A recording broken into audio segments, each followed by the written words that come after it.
O mga idol, ngayon po magluluto tayo ng ginataang tulingan. Lagyan na po muna natin yung ating mga ingredients sa ilalim para mas malasa.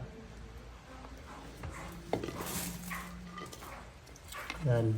Lemongrass. Tapos lagyan na natin laurel para lumabas yung aroma. Tapos, lagyan natin ating isda. Yellowfin po ito mga idol.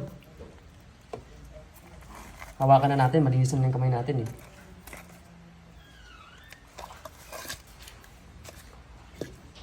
May asin na rin yan mga idol.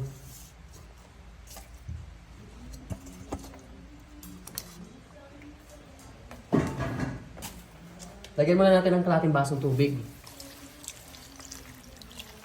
Tapos, lagyan na rin natin ng suka.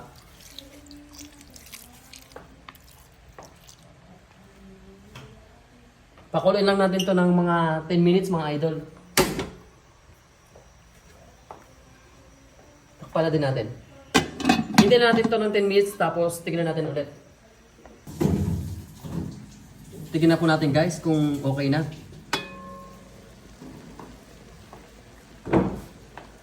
Okay, dahil konti ng tubig niya, ilagay na po natin yung talong.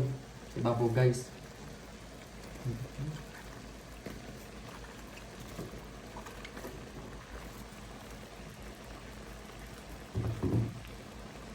Pagkalagyan natin yung talong, pakulin natin ng konti, tapos maya lagyan natin yung gata.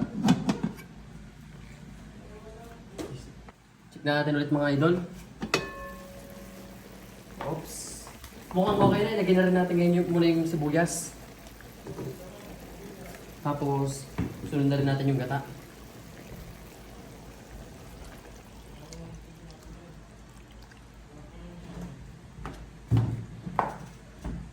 Takpan po ulit natin mga idol para maluto na.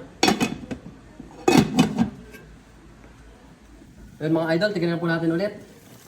Uy! Sarap niyan mga idol, luto na. Parami na tayo ng kain.